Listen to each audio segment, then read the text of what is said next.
दिनैहायबो फिन आरोबाव गोबां लामा बेखेवनाय जों नुनो मोनदों मोनबेसे आरो बबे बबे जायगायाव बेखेवनाय जाखो दिनै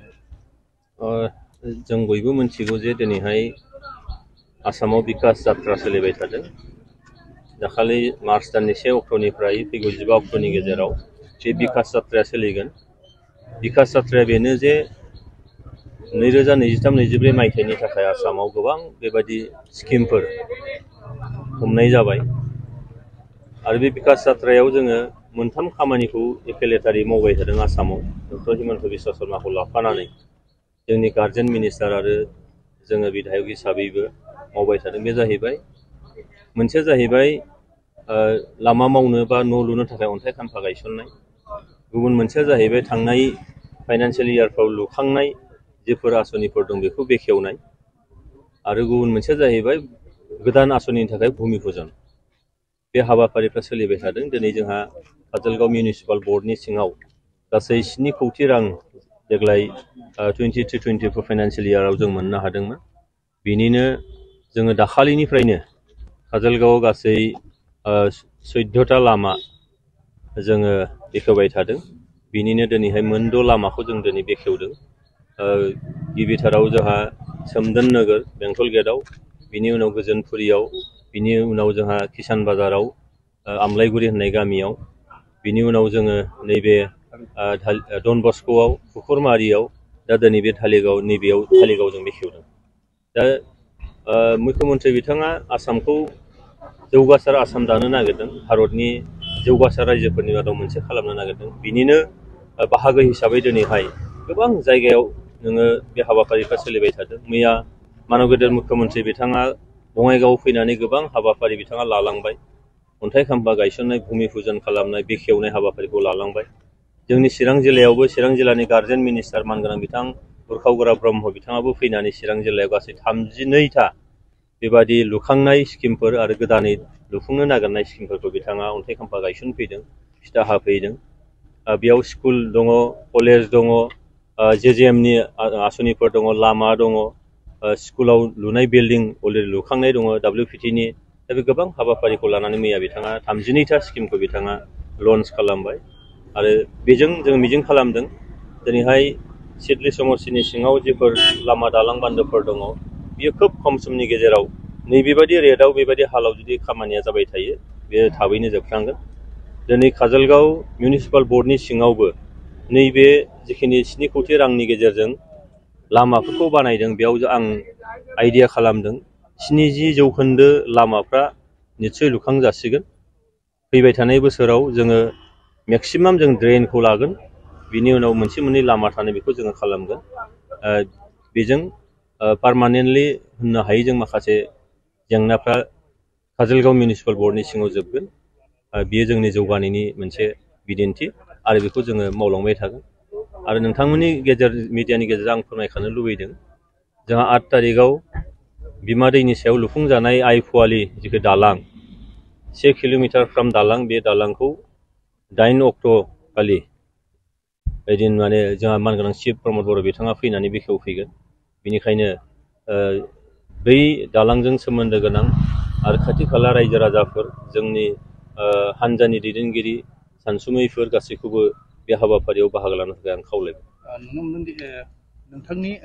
समष्टियाव जिखिनि बङाइगाव समष्टिनि हाबफानाय दिल्लीनि मिसनाव दा गोदानै नोंथांनि समष्टियाव हाबबाय दा नोंथांनि समष्टियाव हाबनाय लोगो लोगो नैबे काजलगांव मिउनिसिपाल बर्डआव थानाय टाउन कमिटिनि आन्दाराव थानाय बे जिखिनि गामिफोर बिदिनो हाबनाय लोगो लोगो नोंथाङा बे जौगाखांनाय खामानिखौ मावदों थारैनो बै समाव माबायदि थासारियाव दंमोन बिथांमोननि हालोदा मोनसे खोथाखौ जों क्लियार जाबावनांगोन जे जोंहा डिलिमिटेसन प्रसेसजों बङाइगाव समष्टिनि चिरां जिल्लानि जिफोर पार्ट दंमोन बियो सिडली चिरां समष्टि जासिगोन दा बेयाव हाबफैजोब्बाय नाथाय जोंहा टेकिं अभार हेन्डिं अभार जायाखै जोङो चार्ज दासिमबो फुलि जों मोनाखै मानगोनां चिफ मिनिस्टार बिथाङा बुंदों जे MP इलेक्शननि उनाव जोङो बे गोदानै हाबनाय ओनसोलफोरखौ जों आजावनानै लागोन आरो जायफोर ओनसोलफ्रा गुबुन समष्टियाव थांबाय बेखौ जोङो एंगार हरगोन बे हाबाफारिया MP इलेक्शननि उनाव जागोन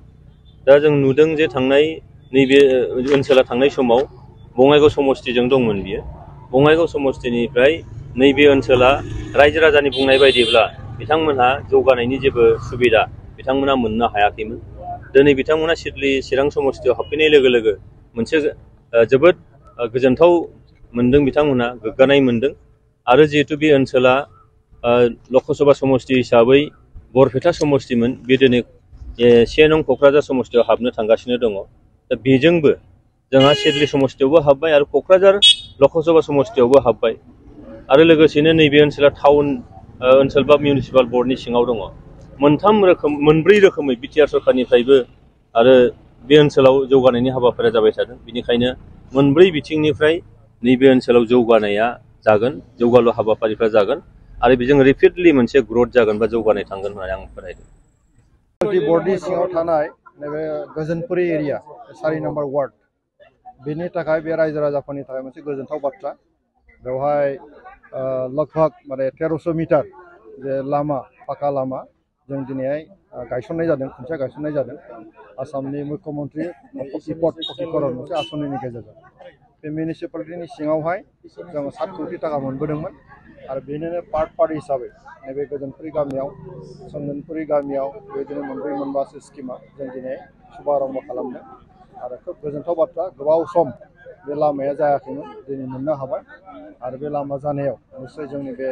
जिहेतु टाउन एरिया गोलैयो, बे मिउनिसिपालिटि एरिया गोलैयो, बङाइगावजों नांजाबनाय थांलाय फैलाय लामाया जोंनि थाखाय खोब गोनांथार। बे लामाया पाकाब्लाबो बायजोब्बायमोन, नाथाय जों बेखौ गोदानै दिनै बानायनायनि खाबु मोनबाय। बे जोंनि थाखाय खोब मोजां आरो गोजोनपुरी गामिया थांलाय फैलायनि थाखाय दा मोजां मोनसे राहा दा मोननो थांगासिनो दं आरो बेखौ जों मोनसिगोन। दा नोंथाङा बङाइगाव रिफाइनारि पेट्रलियाम लिमिटेडखौ लानानै पार्लियामेन्टआव मोनसे अभियोग खालामदोंमोन सार, बे दा माबोरै जानानै? बियो बङाइगाव रिफाइनारिया आइअसिएलनि आन्दारावहाय बेनि एक्सपेनसननि मोनसे प्रक्रिया जों रायज्लायबाय थादोंमोन आरो बे एक्सपेनसननि जि रायज्लायनाय हाबाफारि बे जागासिनो दङ। कम्पानिया आइअसिएलआ जोंनाव हा बिदों 1000 बिगा, बेनि गेजेराव जोङो 532 बिगाखौ होनो हाबाय आरो बेनिनो माखासेखौ दा प्रक्रिया सोलिगासिनो दङ आरो बेखौ जों मिजिंथिदों नैबे माने कयेक मासनि गेजेराव बेनि थाखाय जों मोजां खबर मोनोबा बे आइअसिएल एक्सपेनसननि खामानिया जागोन आरो बिनि जगाजगा दाबो दंबाय थायो। जोंनि मानगोनां आसामनि चिफ मिनिस्टार बिथांजों आरो जोंनि पेट्रलियाम मिनिस्टार रामेश्वर तेली आरो इउनियन मिनिस्टार बे पेट्रलियाम मिनिस्ट्रिजों जगाजग खालामबाय थानाय जादों आरो जों आसा थिदों जे बेयो एक्सपेनसना जायोबा आगोलाव 2.5 मोन, दा 5 मेट्रिक टन मिलियन माने 1000 मिलियन बे मोनसे एक्सपेनसना जासिगोन। दा जोंनि चिरां हिसाबै जों मोननै गिदिर गिदिर कम्पानि दा जों मोननो थांगासिनो दं। मोनसेया नैबे एक्सपेनसना जायोबा बेखौ जों मोननो हाबाय आरो मोनसे अलरेडि जाखाबाय एचपिसिएल हिन्दुस्तान पेट्रलियाम कर्परेसन लिमिटेड, दाख्लै खामारदङायाव जिहेतु जोंनि मानगोनां रामेश्वर तेली बिथाङा स्टेट मिनिस्टार पेट्रलियाम मन्त्रि बिथाङा फैनानै गायसनफैबाय। दा बे मोननैबो कम्पानिया जायोबा जोंनि बिटिआर ओनसोलनि थाखाय मोनसे रांखान्थि जौगानायाव मानसिफ्रा खामानिनि मोनसे राहा मोनगोन, खाबु मोनगोन आरो बेखौ जों बयबो हास्थायदों आरो बे मोनसे बिटिआर एकर्डनिनो मोनसे एजेन्डा आरो एकर्डनि गेजेरजों बेबायदि कम्पानिया फैगोन। दिनै माने बेवहाय जोंनि ओनसोलाव मोनसे सान्थि फैबाय, बयबो बेवहाय खामानि मावनो गोसो जादों। दा बेखौनो जों बरायनानै दिनै बे हाबाफारिया जागासिनो दङ आरो बे जोंनि बिटिआर ओनसोलनि थाखाय खोब गोजोनथाव खौरां। बेखौ नुखांनायनि उनावहाय साबेसेसो बेखार सुबुंफ्रा मावनानै जानो हागोन? बेवहाय डाइरेक्ट इनडाइरेक्ट माखासे खाबु थायो। सिदा सिदिया जाबाय मा, बेवहाय माखासे साख्रि मोनगोन, फिसायानो जा गिदिरानो जा माखासे प्रक्रिया दं, बेनि थाखाय जों प्रिपारेसन खालामनांगोन। इनडाइरेक्टआ जाबाय मा, जेब्लानो बे इन्डास्ट्रिया जागोन लामाफ्रा मोजां जागोन आरो लोगोसे बेवहाय लामा सामा जानाय लोगो लोगोनो बेवहाय दखान सखान जागोन, टायार दखान जानानै मानसिफ्रा होनानै जानो हागोन, बबेबा मोनसे धाबा होनानै जानो हागोन। बे एनसिलारि जि माखासे दखानफोर होनो हानायनि माखासे खाबुआ बेवहाय थागोन। खारन बेवहाय लेबारफोर फैगोन, बाहेरानिफ्राय मानसि फैगोन, ड्राइभारफोर फैगोन, बे गासै मानसिफ्रा फैनाय लोगो लोगो बिसोरनो जानाय लोंनाय थानाय गासैबोथ' नांगोन। गारि फाहामनायनि थाखाय बा गेरेज नांगोन, बे गासैबो जिनिसा सरजाबो। दा बेवहाय जोंनि मानसिफ्रा गेरेज खालामनो हानाय मानसिफ्रा गेरेज खालामना होगोन, नङा होमबा? दा सोरबा धाबा होगोन, सोरबा हटेल होनानै जागोन, बेबायदिसो जोंनि रांखान्थि अबस्थाया जौगालाङो। आरो गासैबोथ' साख्रि मोनजोबनाय नङा, दा साफा सानैया जोंना मोनगोन, जायफ्रा मोननो जैग्य दं बिथांमोना मोनगोन, जायहा खामानि मावनानै जानायनि खाबु दङ बिसोर खाबुखौ मोनगोन। गथिखे बे जोंनि थाखाय खोब मोजां। गेलेमफु नोगोर फारसे थांनाय रेल लामाबो खोनानो मोनदोंमोन, ओमफ्राय राजा लामा माब्लासिमाव जानायनि सोमोन्दै? बेवहाय मोननै लामाया दा आरम्भ जाबाय। रेल लामायाबो बेहाय माने बेनि सेंसनाबो जाबाय, अलरेडि पजिसन लाखाजोब्बाय, खालि कनस्ट्राक्सननिल' बाखि। बेहाय गोनो गोथो जेबो गैया। क'क्राझारनिफ्राय गेलेमफुसिम रेल लामाया दा जानायनि लामायाव। लोगोसे सामथाइबारिनिफ्राय गेलेमफुसिम जे नेशनेल हाइवे बेबो आराम्भ जासिगोन बेनि गासै जे अफिसियेल जि न' बानायनांगौ दं खामानि दं बे फ्राय जोबनायनि लामायाव दङ मोनसे खोथाया स्पष्ट जे गेलेमफुआ भुटानाव गोग्लैयो आरो भुटाना